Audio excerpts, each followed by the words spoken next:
নমস্কার বন্ধুরা, সুজাতার ঘর সংসার চ্যানেল থেকে আমি সুজাতা। বন্ধুরা, আজকের আমি দুটো ম্যাডাম এবং একটা টিচার আর ওই ম্যাডাম দুটোর একটা ভাই আছে, তাদেরকে নিয়ে বলতে এসেছি। আর এই ভিডিওটা করতে আমি বাধ্য হলাম। আর যেই ম্যাডামগুলোকে নিয়ে আমি বলবো আর ওই ভাইটাকে যে নিয়ে বলবো, তোমরা অনেকে চিনতেও পারো আবার নাও পারো। তো বন্ধুরা, এই ইউটিউব প্ল্যাটফর্মে একজন টিচার বলে পরিচিত আছে। সে নিজেকে বলে আমি টিচার। তার জ্ঞান বুদ্ধি, তার চিন্তাভাবনা দেখলে তোমরা ভাববে না যে এ কোনো টিচার। মানে টিচারের এত নোংরা চিন্তাভাবনা থাকতে পারে না। দিনের পর দিন মানুষকে নিয়ে কাটাছেড়া করে নোংরা কথা বলে ভিডিও করেছে। বিশেষ করে আমাকে নিয়ে, অনামিকাদির মেয়েকে নিয়ে, অনামিকাদিকে নিয়ে এবং আমার মেয়েকে নিয়ে, আমার হাজব্যান্ডকে নিয়ে এবং আমার মাকে অবধি ছাড়িনি, যে নিজেকে টিচার বলে। আমি কিন্তু এই টিচারের কোনো ক্ষতিও করি, কোনো দিন কোনো ভিডিও করিনি। তা কদিন আগে বন্ধুরা, এই টিচার কারোর একটা উলঙ্গ ছবি পোস্ট করেছিল, তা আবার কি মুখে কাপড় দিয়ে। এই টিচার যখন উলঙ্গ ছবিটা পোস্ট করে, তখন আমি নিজে একজন মহিলা তো মহিলার জন্যই প্রতিবাদ করেছিলাম, যে নিজে একজন মহিলা হয়ে আরেক মহিলাকে কী করে উলঙ্গ করতে পারে, সেটা আমি শুধু প্রতিবাদ করেছিলাম। আর একজন আছে, তিনি বিদেশে থাকে, তার কোনো চ্যানেল নেই, সে একজন ভিউয়ার্স, সে প্রতিবাদ করেছিল। তা আমরা এই দুজন মহিলা হয়ে আমাদের খারাপ লেগেছিল যে এই টিচার একজন মহিলা হয়ে আর একজন মহিলাকে কী করে ইউটিউব প্ল্যাটফর্মে উলঙ্গ করে। তার জন্য আমাকে এই টিচার বলেছে আমি নোংরা বলে নোংরাকে সাপোর্ট করছি। তোমরা বলো তো বন্ধুরা, এখানে কী করে নোংরাকে সাপোর্ট করা হলো? হ্যাঁ, কী করে সাপোর্ট করা হলো? কোনো ছবি লুকোনো ছিল, সেইটাকে ওপেন প্ল্যাটফর্মে নিয়ে এলো। মহিলাদের শরীর দেখাচ্ছে, একটা মহিলার শরীরে যা আছে আমারও সেই আছে, তাহলে আমি কি করে দেখাই? কিন্তু এই নোংরা টিচার নোংরামিটা করেছে। আর তখন বন্ধুরা কারোর কোনো প্রতিবাদের একটা ভিডিও নামিনি, কোনো প্রতিবাদের না। আর যাকে নিয়ে নোংরামিটা করেছিল, আমি ওই দিদিকে বললাম তুমি এই টিচারকে ছাড়বে না, তোমাকে নিয়ে এতটা নোংরামি করেছে, তুমি একে কিছুতে ছাড়বে না। তখন ওই দিদি এই টিচারের বিরুদ্ধে প্রশাসনের সাহায্য নেয়। যখন প্রশাসন থেকে এই টিচারকে নক করলো, তখন টিচারের জেগে উঠলো, টিচার তখন জেগে উঠলো যে উনি অন্যায় করছেন। একজন টিচার হয়ে, একজন মহিলা হয়ে কি করে করলো? কেন বলো তো বন্ধুরা, ওনার অন্যায়টা জেগে উঠেছে। উনি তো একজন সরকারি চাকরি করেন, উনি তো একজন সরকারি কর্মচারী, ওনার চাকরিটা চলে যাবে, ওনার তখন আরাম চলে যাবে। এই জন্য ওনার তখন জেগে উঠেছে আমি একজন মহিলা, আমি একজন টিচার, কি করে এই অন্যায় কাজ করলাম। আর এই টিচারের নাম্বার আমার কাছে ছিল, আমি একে ব্লক করে দিয়েছি। এ কারোর দ্বারায় তখন আমার কাছে ভয়েস মেসেজ পাঠায়, সেগুলো আমার কাছে আছে, যে তাকে বলেছে তুমি একটু সুজাতাদিকে পাঠাও, মানে ভয়েস কারোর মাধ্যমে আমার কাছে পাঠিয়েছে, আমার কাছে এবং অনামিকাদির কাছে ও সরি চেয়েছে। এইবারে বন্ধুরা মেন কথাতে আসছি। যখন টিচার এরকম করেছিল, আগেও তোমাদের বললাম, কোনো একটা প্রতিবাদ ভিডিও নামিনি, অন্তত কারোর হয়ে না। এত মহিলারা ছিল, মহিলাদের দিকে তাকিয়ে একটা ভিডিও করতো, যে তুমি একজন মহিলা হয়ে, একজন শিক্ষিকা হয়ে এই কাজটা কি করে করছো, তাহলে দেখতাম ও পরবর্তীকালে কাজগুলো কি করে করতো। কিন্তু তখন সবাই চুপ হয়েছিল। যখন কি কারণে জানতে পেরেছে এই টিচার আমাদের কাছে সরি চেয়েছে, গতকাল কি করেছে বন্ধুরা, ওই যে দুটো ম্যাডাম আর ভাই বললাম, সেই ম্যাডাম দুটো আর ভাই মিলে লাইভ শুরু করে দিয়েছে। আর গতকালের লাইভটা আমি রাত্রিবেলা দেখছি। কি হয়েছে? তারা উল্লাস করছে, তারা আনন্দ করছে, টিচারকে উল্টোপাল্টা গালিগালাজ করছে, যে কিরে এখন বোঝ। এইবারে আমি ওই ম্যাডাম দুটোকে বলছি, আর চ্যানেলের পুরো নামটা নিতে পারবো না, যার লাইভ হচ্ছিল, জয়েন্ট লাইভ, তিনজনে ছিল, দুই দিদি আর তার ভাই ছিল, তাদের ভাই। ওই একদিন একটা চ্যানেল আছে, চ্যানেলের লাস্ট নামটা বললাম, আর যে ম্যাডাম আছে যেই চ্যানেলের, তার নাম দিয়ে চ্যানেলটা। তো একদিনের চ্যানেলে লাইভ হচ্ছে, এই টিচারকে তো গালিগালাজ দিয়ে ভরিয়ে দিচ্ছে। কিরে এখন তোর কি হলো, কর কর, কত করবি কর, করছিস না কেন? তাহলে আমি ওই ম্যাডাম দুটোকে বলি, তো ম্যাডামগুলো একজন হচ্ছে ববকাট ম্যাডাম ফুই, আর একজন হচ্ছে একদিন। ম্যাডামরা আপনারা তখন কোথায় ছিলেন যখন এই টিচার ওই অনামিকাদির ছবি নিয়ে নোংরামি করছিল? হ্যাঁ, আপনাদের সাথে তো অনামিকাদির ভালো পরিচিতি আছে, ভালো রিলেশন আছে। হ্যাঁ, তখন মনে হয়নি ওই মানুষটার পাশে গিয়ে দাঁড়াই? ছাড়ুন, ওই মানুষটার কথাই না ছাড়ুন। আপনারা না মহিলা? হ্যাঁ, আপনারা তো মহিলা, তো মহিলা হয়ে একটা প্রতিবাদ করতেন, দেখতাম। তখন কি লজ্জায় দাঁড়াননি? না লজ্জা পেয়েছিলেন? লজ্জা পেয়েছিলেন? আর এখন সরি যখন আমার কাছে অনামিকাদির কাছে চেয়েছে, তা আমরা না আনন্দ পাবো? আমি আর অনামিকাদি, আপনারা কিসের জন্য আনন্দ করছেন? হ্যাঁ, লজ্জা করে না এখন আনন্দ করতে? তখন কি মুখ লুকিয়েছিলেন? হ্যাঁ, অন্তত মহিলার হয়ে মহিলার পাশে দাঁড়াতেন। একটা প্রতিবাদ ভিডিও নামলো না কেন তখন? কি ভিডিও নেমেছিল, কি লাইভ হয়েছিল? সোনালি কেন গালাগালি দিচ্ছে? নিতে পারিনি না? সোনালিকে আজকে নতুন গালাগালি দিচ্ছে? হুম, নিজেদের গায়ে যখন পড়েছে তখন ফোসকা জ্বালা করেছে। প্রতিবাদ করতে হলে না, আনন্দ করতে হলে না, সব কিছু মিলিয়ে ঝুলিয়ে করতে হবে। খুব আনন্দ জেগেছে।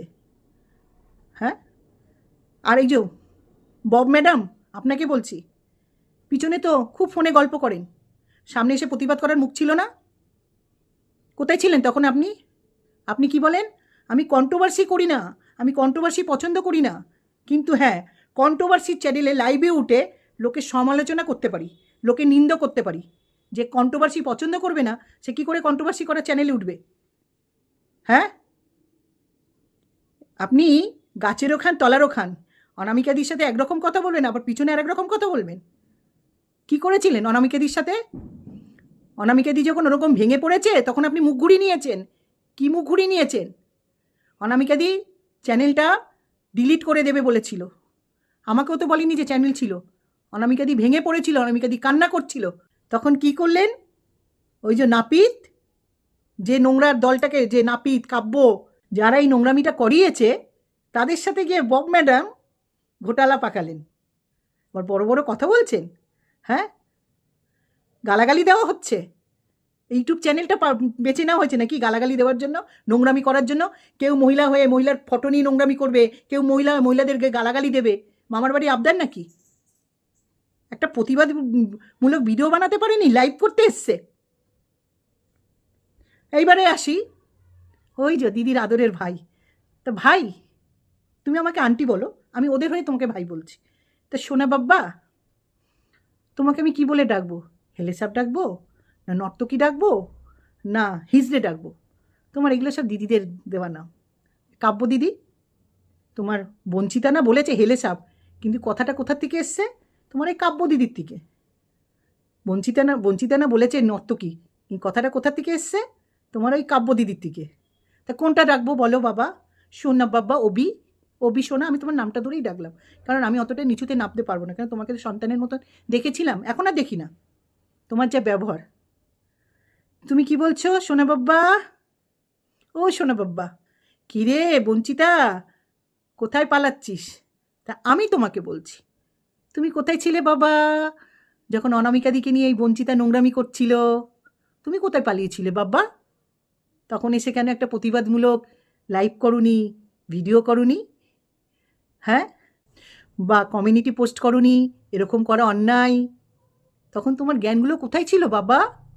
ও সোনা বাব্বা, অবি সোনা, চাঁদের কোনা, কি লুকিয়েছিলে? অমাবস্যা হয়ে গেছিলে? হ্যাঁ, এখন এসে বঞ্চিতাকে বলছো। বঞ্চিতা তো যা অন্যায় করার করেছে, ক্ষমা করাও যায় না, ক্ষমা করবও না। আর তুমি বঞ্চিতার শিক্ষার উপরে আঙুল তুলছো। বঞ্চিতা তো খারাপ, খুব খারাপ। বঞ্চিতার মতন খারাপ কেউ নেই, এটা আমি একবার না 1000 বার বলবো। তা তোমার শিক্ষার কি পরিচয় দিলে বাবা? তুমি তো খুব ভালো, তুমি তো খুব ভদ্র। তোমার ওই ভদ্র দিদিদের কোলের কাছে বসে কি বলছিলে তুমি? তোমার শিক্ষার পরিচয় দিচ্ছিলে। তুমি কি বলছো? বঞ্চিতা তো প্রায় তোমার মার বয়সী হবে, প্রায় বলেছি। তাকে কি বলছো? মাগি। তোমার এই শিক্ষা দিয়েছে তোমার মা বাবা? তুমি এই শিক্ষায় বড় হয়েছ? একটা মহিলাকে 28-29 বছরের ছেলে হয়ে তুমি মাগি বলছো? আর তোমার ওই দিদিগুলো প্রতিবাদমূলক লাইভ করছিল না, প্রতিবাদমূলক লাইভ করছে না, বঞ্চিতাকে গালাগালি দিচ্ছে না। তোমার দিদিরা শুনলো, একবারও কিন্তু বললো না যে কিরে তুই কি বলছিস। আমি তো জানি বলবে না, কারণ এই ট্রেনিংগুলো তুমি ওই দিদির কাছ থেকে পেয়েছো, যেই দিদির লাইভে উঠেছো। ওই দিদির এটা অভ্যেস আছে, প্রথম তুমি ভিউয়ার্স ছিলে, তারপরে তোমাকে ক্রিয়েটার বানিয়ে দিল। দিদি যখন লোকের পিছনে খোঁচা মেরে মেরে ঝগড়া করতো, গালি দিত, তারপরে কি বলতো, আমি তো আগে কিছু করি না, আগে উনি খোঁচা মেরে ঘা করে দেয়, আর যখন পারে না, ওই যে ভাইয়ের থেকে ক্রিয়েটার বানিয়ে দিয়েছে তোমাকে, ভিউয়ার্স থেকে, তখন তোমরা গালাগালি দিতে শুরু করো। সেগুলো আমার সাথেও করেছে তোমার ওই দিদি। হ্যাঁ, তোমার দিদি বলে না, এই আগে আমি কাউকে কিছু বলেছি গো, তোমার দিদি সবার আগে এসে বলে। ওই যে যেরকম আমার সাথে করেছে, আমার সাথে না পেরে ওই যে বাংলাদেশে মোষটাকে আমার পিছনে লাগিয়ে দিয়েছিল, তোমার দিদি এরকম ভাইটাকে আর ভাইদের কাজে লাগায়, গালাগালি দেওয়ায়। হ্যাঁ, আর একটা কথা মনে পড়লো, তোমার দিদি বলছে না ওই যে একদিন দিদি যার লাইভে উঠেছ, আমি কারণ মেয়েদের টেনেছি, প্রমাণ আছে, এই আছে। তোমার দিদিকে না ব্রেনোলিয়া খেতে বলে, আমি আগেও বলে গেছিলাম, ব্রাহ্মলি শাক আর ব্রেনোলিয়া খেতে, তাহলে মনে থাকবে। তোমার দিদিই প্রথমেই অনামিকাদির মেয়েকে হোটেলে পাঠিয়েছিল, অনামিকাদির বাচ্চাটাকে, তারপরে আমার বাচ্চাদের টেনেছিল। কি বলেছিল ওই লাইভে, ওই মোষটা, বাংলাদেশের মোষটা, কিরে তুই গুজাতার ছোটো মেয়েকে বিয়ে করবি না বড় মেয়েকে বিয়ে করবি। তোমার দিদিরই স্বভাব আছে বাচ্চাদের টানা, আর দিদি যখন পারে না, তোমাদের মতন ভাইদের তৈরি করে দেয়, ভিউয়ার্স থেকে ক্রিয়েটার বানিয়ে দেয়, তারপরে মহিলাদের পিছনে লাগিয়ে দেয়। আর সেই দিদি প্রতিবাদমূলক লাইভ করছে। লাইভ করতে হলে আগে নিজে সাচ্চা হতে হবে, তারপরে পরের বিচার করবে। গালাগালি দিচ্ছে। তো অভি বাবা, নিজের মেরুদণ্ডটাকে আগে সোজা করো। হ্যাঁ, তুমি যার লাইভে উঠে বঞ্চিতাকে বলছো, ওই যে দিদি, একদিন দিদি তোমাকে বলেছিলে হিজ ডে, তা নিজের মেরুদণ্ডটা কি সোজা আছে? তোমার দিদিরাই সব নাম দিয়েছে। ওই কাব্য দিদিকে বলছে না, কাব্য দিদি চুপ করো চুপ করো, ওই কাব্য দিদি দিনের পর দিন নর্তকী হেলে সাপ বলে গেছে। তা তোমার মেরুদণ্ডটা সোজা আছে কি বাবা? আগে নিজের মেরুদণ্ডটা সোজা করো, তারপরে পরকে বিচার বলতে আসবে, বুঝেছ? নিজের শিক্ষার পরিচয় অনেক আগেই তুমি দিয়ে দিয়েছো। তুমি আমাকে অনেক নোংরা কথা বলেছো, কিন্তু আমি কোনো দিন তোমাকে নিয়ে কিছু বলিনি। কেন বলিনি বলো তো? তোমাকে আমি নিজের সন্তান বয়সী ভাবতাম, সন্তান তুল্য ভাবতাম, কিন্তু আজকের আমি বাধ্য হলাম তোমাকে কিছু কথা বলতে। তুমিও বঞ্চিতারই মতন, বঞ্চিতা যদি নোংরামি করে, তুমিও নোংরামি করেছো। হ্যাঁ, তখন মনে ছিল না আন্টির পাশে গিয়ে দাঁড়াই, আন্টিকে নিয়ে নোংরামি করছে, তখন লজ্জায় সব মুখ লুকিয়েছিলে না? তো শোনো বাবারা, সোনা বাবারা, সোনা দিদিদেরকে বলে যাচ্ছি, নিজেরা আগে ঠিক হবে, নিজেদের মুখের ভাষা ঠিক করবে, তারপরে লোককে বলবে। তোমার ওই একদিন দিদি বঞ্চিতার মতনই কাজ করেছিল, ওই যে বনমোষটাকে দিয়ে আমাকে কি বিচ্ছিরি বিকিনি পরিছিল না। তোমার এই যে দিদি সঞ্জয়কে কোলের কাছে নিয়ে, সঞ্জয় যখন গালাগালি দিচ্ছিল আমাকে, তখন তোমার দিদির উচিত ছিল না যে তুমি একটা ছেলে হয়ে মহিলাকে গালাগালি দিও না? তাহলে সঞ্জয় কিন্তু প্রশ্রয়টা পেত না, তোমার দিদি প্রশ্রয় দিয়েছিল। আবার কি করেছিল, সঞ্জয় যখন আমাকে নিয়ে গালিগালাজ করেছিল, সেখানে গিয়ে কমেন্ট করে এসেছিল, আবার হাসির ইমোজিন দিয়ে এসেছিল। তোমার দিদি কোন সতী সাবিত্রী? তোমার দিদিও অন্যায় করে রেখেছে, অন্যায় করেছে।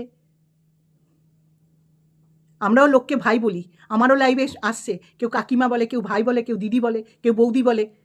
আমি কি করব? অন্যায় করব, আর ভিউয়ার্স থেকে বলবো চ্যানেল খোলো, হ্যাঁ খুলে ক্রিয়েটার হয়ে যাও। আমি অন্যায়গুলো করব, আমার ভাইরা আসবে বোনদের এ করতে।